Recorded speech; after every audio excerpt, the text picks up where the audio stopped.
Hello everyone, welcome. हमने last 4th chapter में देखा था कि होम पेज हमारा HTML डॉक्यूमेंट का वो कैसे सेटअप करते हैं, किस तरह से ऑर्गेनाइज करके रखना है। आज हम जानेंगे इस होम पेज को, जो home.html, उसको हम ओपन कैसे करेंगे ब्राउज़र में और नोटपैड जो हमारा टेक्स्ट एडिटर में। सेकेंड है टेक्स्ट फॉर्मेटिंग, जैसे header, font, physical text style, logical text style, ये कैसे हम डालते हैं और इम्प्लीमेंट करते हैं, ये जानेंगे। नेक्स्ट फॉर्मेटिंग, जैसे HRBR, इस तरह के कुछ टैग है, उसकी अलाइनमेंट, ये सारे कैसे होते हैं, बेसिक जो एलिमेंट्स है वो जानेंगे। तो हमारा आज का जो HTML का जो होम पेज है, इसको हम कोडिंग करना स्टार्ट करते हैं। कोडिंग करते जाएंगे और छोटे छोटे स्निप जब लिखेंगे उसको हम ब्राउज़र में देखेंगे कि वो कैसे दिख रहा है। So let's start. हमारा HTML का होम पेज को हम आज कंप्लीट करते हैं। लास्ट टाइम हमने एक HTML ये वाला जो है ये फोल्डर बनाया था। तो इस फोल्डर में HTML प्रोजेक्ट, इसमें हमने एक इमेज नाम का एक फोल्डर बनाया था और यहाँ पे हमने ये होम पेज यहाँ पे हमने रेडी कर लिया था। तो यहाँ से आपको मालूम पड़ रहा है इमेज फोल्डर और ये होम, ये दोनों एक ही फोल्डर में एक ही जगह पे होने चाहिए, नहीं तो ये एरर दे सकता है। तो अब हम इस होम जो हमारा HTML का डॉक्यूमेंट है इसको हम ओपन करते हैं। तो फर्स्ट हम इसे एडिटिंग के लिए ऑन कर लेते हैं। तो इसके लिए हमें क्या करना है, ओपन विथ में जाके यहाँ पे नोटपैड, ओपन विथ नोटपैड से भी हम इसे ओपन कर सकते हैं, या फिर हम इसे किस तरह से ओपन कर सकते हैं, और भी दो प्रोसेस है, मैंने ये लास्ट वीडियो में आपको बताया। तो ये वाला हो गया, इसको मैं मिनिमाइज करती हूँ और इसे हमें सेकेंड कैसे करके ओपन करना है, इसको मैं ब्राउज़र में ओपन करके रखना है, क्योंकि हमको आउटपुट जो देखना है वो हमें ब्राउज़र में ही दिखेगा। तो ये था हमारा जो प्रोजेक्ट। यहाँ पे हमने एक इमेज रखा था, एक वेलकम लिखा हुआ था सिंपल सा, इसको हमने थोड़ा बदल के भी देखा था। तो आज हम यहीं से स्टार्ट करेंगे। हम इमेज को चेंज करेंगे। चेंज करने के लिए क्या क्या दिमाग में हमें रखना है, क्या क्या और काम करना है यहाँ पे, इसको सजाने के लिए ये सारे हम देखेंगे। तो फर्स्ट हम नोटपैड में चलते हैं। तो ये रहा हमारा स्केलेटन, ये बार बार याद रखना है, इसको हम बोलते हैं ये फुल, जहाँ पे हेड, बॉडी, ये दो ब्लॉक्स होते हैं और HTML स्टार्ट, HTML एंड होता है, इसे हम बोलते हैं HTML का स्केलेटन। तो यहाँ पर मैंने मेरे प्रोजेक्ट का नाम रखा था कुकी जार। तो आप यहाँ पे देख सक रहे हैं, यहाँ पे कुकी जार लिखा हुआ। आई होप कि आपने अपना प्रोजेक्ट का नाम सिलेक्ट कर लिया है। और सेकंड यहाँ पे देखना क्या है, यहाँ पे बैकग्राउंड में यहाँ देखिए मैंने इमेज लिखा है, उसके बाद एक फ्रंट स्लैश डाला है, उसके बाद मैंने यहाँ पे जो इमेज है उस फोल्डर में जो इमेज था उसी हिसाब से इसको रखा है। अगर ये दो फोल्डर एक के बाद एक होता तो हमको उसी तरह से रखना होता। तो नेक्स्ट हम चलते हैं, इसको सजाना है। तो अब हम इस इमेज को चेंज करके देखते हैं। यहाँ पे दो बातों का ख्याल रखना है, तो मैं इसको आपको प्रैक्टिकली बता देती हूँ। तो यहाँ पर देखिए इमेज, मैंने ये सारे इमेज फ्री के डाउनलोड किए हैं। यहाँ पर देखिए एक रिसाइज्ड है, एक नॉर्मल पिक्चर है। फर्स्ट इसको लेके चलते हैं। यहाँ पर मैंने इसको रीनेम करना है। तो रीनेम करने से आपको ये सिलेक्शन मोड दे देगा और आपको Ctrl+C कॉपी करना है। अब हम आते हैं यहाँ पे और इसे मैं यहाँ पे पेस्ट कर देती हूँ, Ctrl+V एंड Ctrl+S। अब हम देखते हैं इसका आउटपुट। तो देखिए यहाँ पे जैसे कुछ भी नहीं दिखा रहा है, क्योंकि ये इमेज इतना ज़्यादा बड़ा है कि ये पूरा स्क्रीन को इसने कवर अप नहीं किया। तो इसके लिए क्या करना है, सिंपल मैंने हमारे प्रोजेक्ट को सिंपल रखने के लिए मैंने यहाँ पे क्या किया, यहाँ देखिए आप देख सकते हैं इस इमेज का डायमेंशन ये 4898 और सेकेंड है 3265, और मैंने इसको रिसाइज करके बना लिया है। ये नॉर्मल सा एक बहुत ही मतलब 16201080 ये वाला अगर डायमेंशन का इमेज होगा तो ये हमें इसको इस्तेमाल करने में ज़्यादा आसानी होगी। तो ये इमेज को रिसाइज कैसे करते हैं मैं इसके लिए एक डेडिकेटेड वीडियो बना दूंगी, क्योंकि इमेज को रिसाइज करना, उसको स्केल करना, ये कैसे करते हो एक फ्री सॉफ्टवेयर के साथ कैसे करते हैं, इसका मैं एक डेडिकेटेड वीडियो बना के मैं उसको अपलोड कर दूंगी और उसका जो लिंक है वो मैं डिस्क्रिप्शन में डाल दूंगी। तो मैं ये वाला URL कॉपी करती हूँ, Ctrl+C, और जो नोटपैड है यहाँ पे मैं इसको चेंज करती हूँ इमेज को, Ctrl+V Ctrl+S।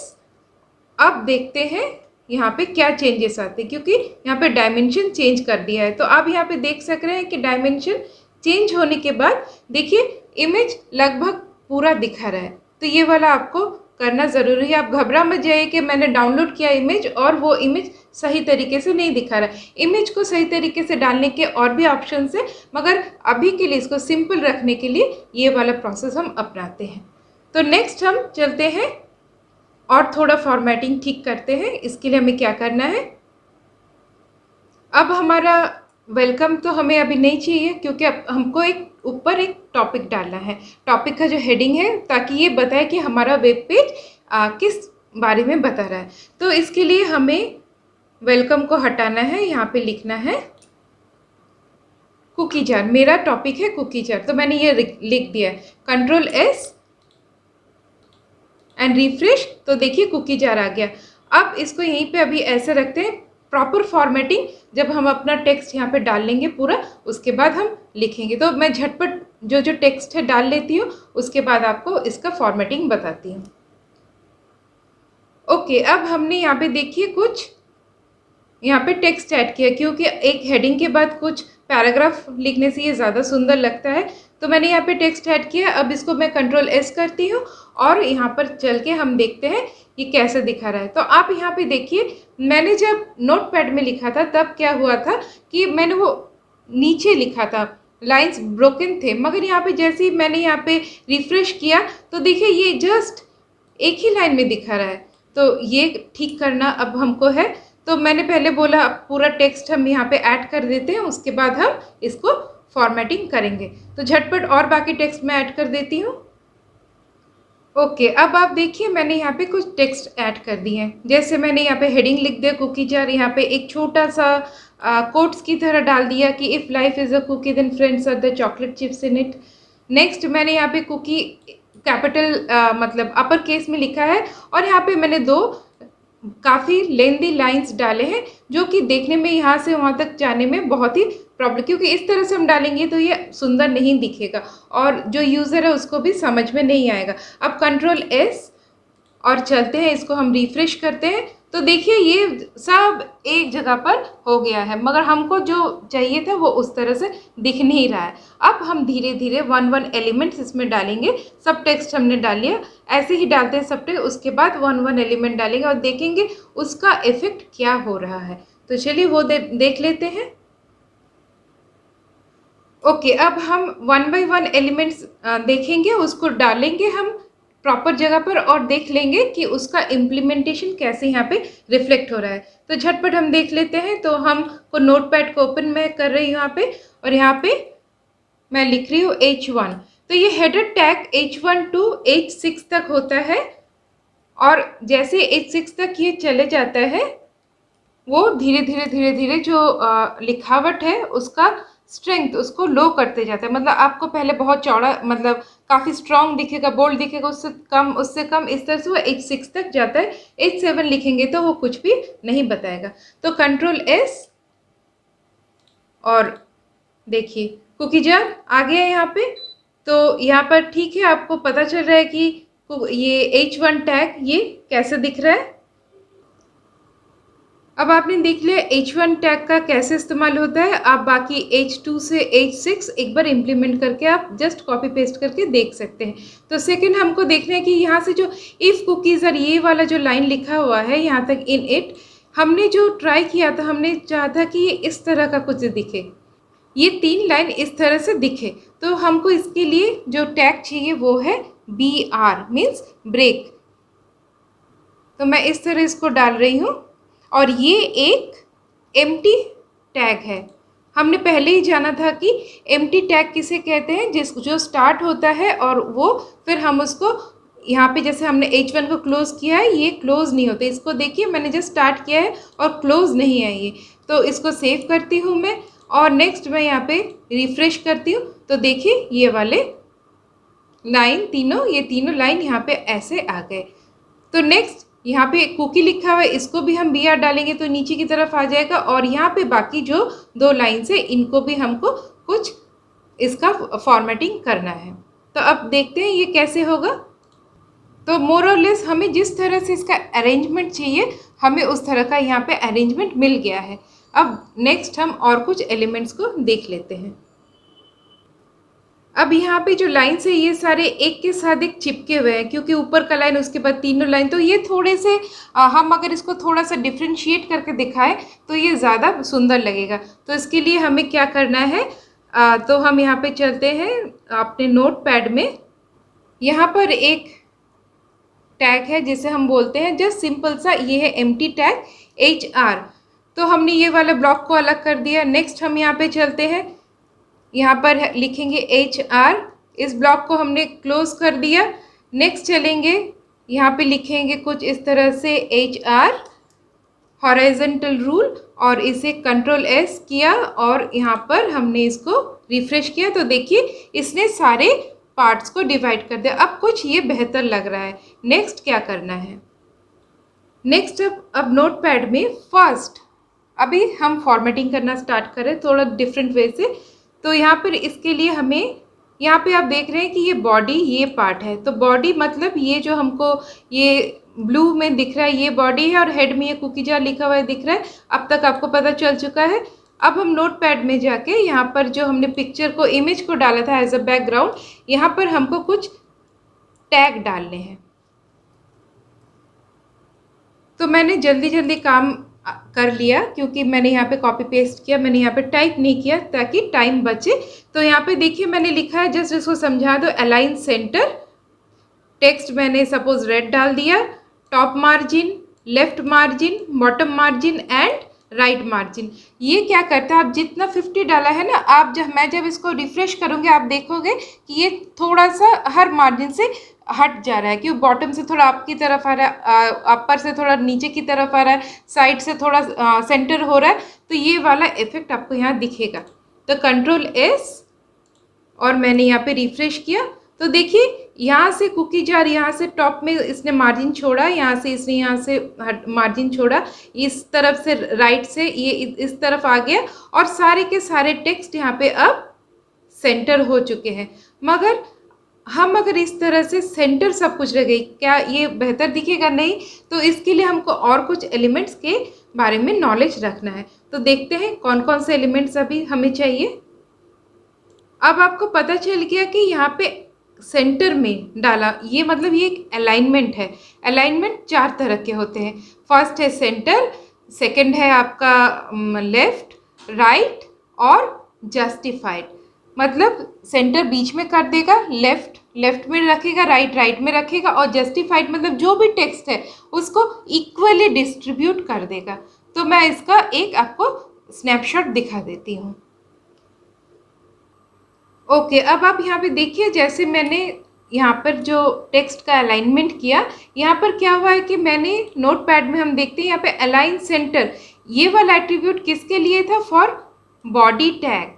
ये बॉडी टैग में हम जब अलाइन सेंटर लिखते हैं तब क्या होता है, इस body tag open to close ये जो टैग है इसके बीच में जितना भी टेक्स्ट है ये सब टेक्स्ट सेंटर अलाइन हो गया है। तो अलाइनमेंट हमने देख लिया 4 तरह के होते हैं। अब ऐसे हो सकता है कि यहाँ पर देखिए कुछ जगह पर जैसे ये हेडिंग है और बाकी ये जो एक छोटा सा टेक्स्ट लिखा है, ये कुकी लिखा है, ये सेंटर में सही दिख रहे हैं।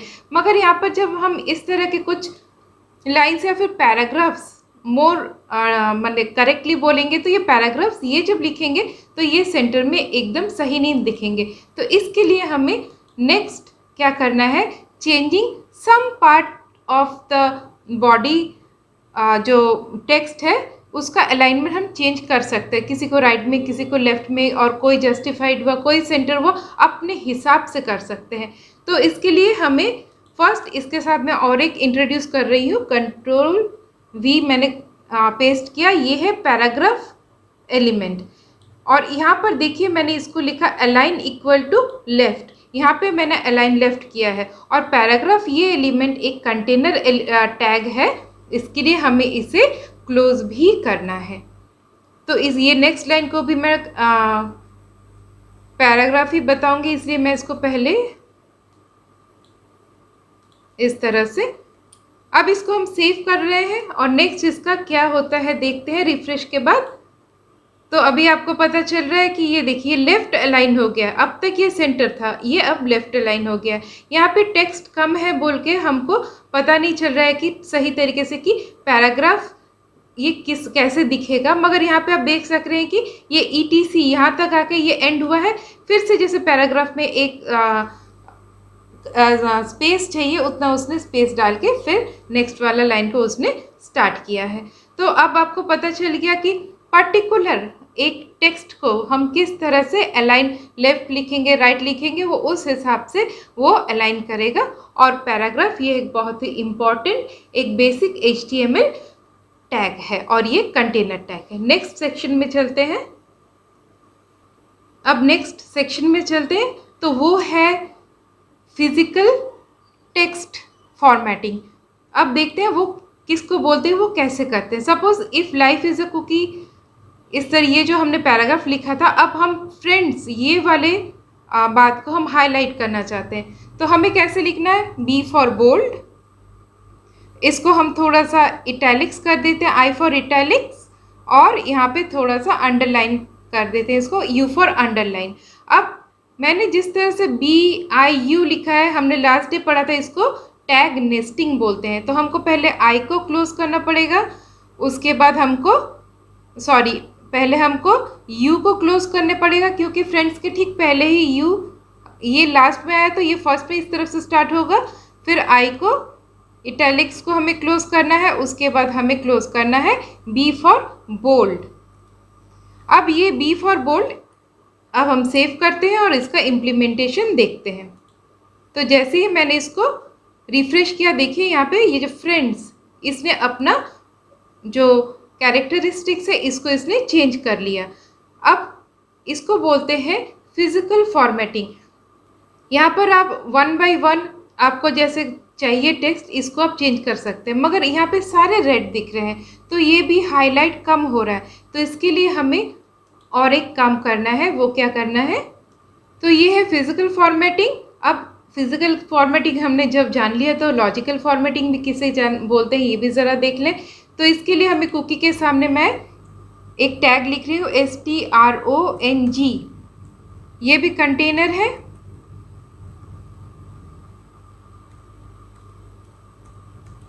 अब इसे सेव करती हूँ और इसका एप्लीकेशन देखती हूँ।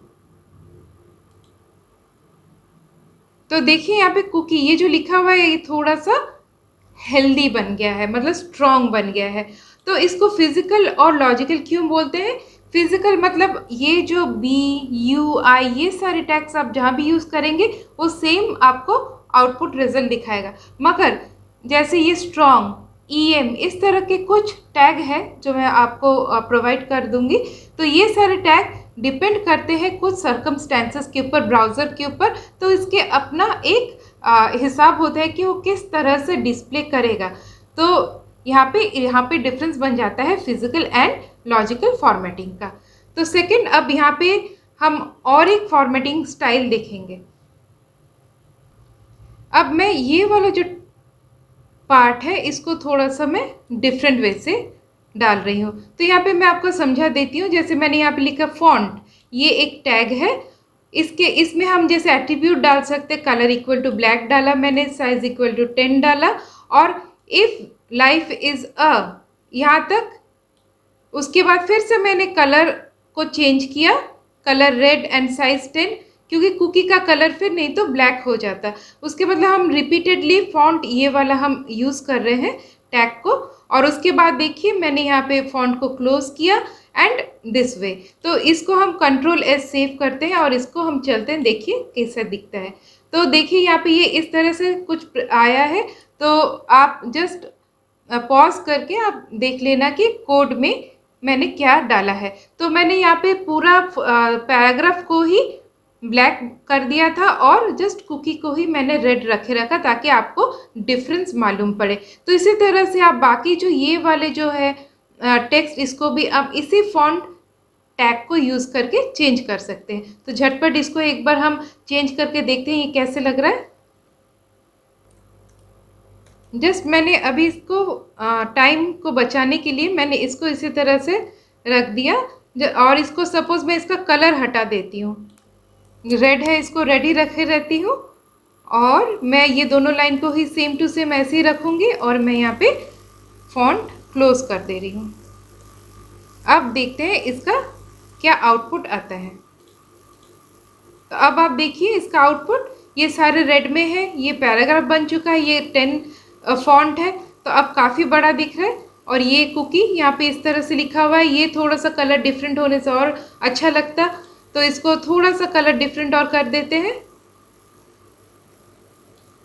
इसको मैंने आपको कलर कोड का एक दिया था, एक ट्यूटोरियल मैंने बनाया था, उसको मैंने डाल दिया नीचे डिस्क्रिप्शन में, उसको डाल दूंगी उसका लिंक, वहाँ से आप अपना सिलेक्टेड कलर यूज़ कर सकते हैं। तो for the time being yellow, मैंने इसको येलो कलर कर दिया, तो देखते हैं क्या होता है। तो यहाँ पे देखिए ये येलो हो गया। तो इस तरह से you can keep on changing the colour according to your choice, according to the background. और लास्ट और एक बात रहेगी, यहाँ पे जो HR जो हमने यूज़ किया है, ये काफ़ी लंबे लंबे लाइन्स है, और इसको भी हम थोड़ा सा अपने हिसाब से कस्टमाइज़ कर सकते हैं। तो वो कैसे करेंगे अब उसको जान लेते हैं। तो मैं जस्ट ये वाले जो कुकी जार के नीचे जो है ये वाला HR को चेंज कर रही हूँ। तो यहाँ पे दो बातें हैं, देखिए मैंने यहाँ पे हम साइज़ डाल सकते हैं और यहाँ पर हम विड्थ डाल सकते हैं, और यहाँ पे नो शेड। तो 1 बाय 1 देखते हैं। पहले साइज़ को रखे रहते, इसको Ctrl+X मैंने कट कर लिया, Ctrl+S। अब साइज़ लिखेंगे तो क्या दिखाएगा, तो आप अच्छे से ख्याल कीजिए। इसका जो चौड़ाई में एकदम पतला सा था, ये चौड़ाई में थोड़ा सा बढ़ चुका है। नेक्स्ट हम देखते हैं विड्थ।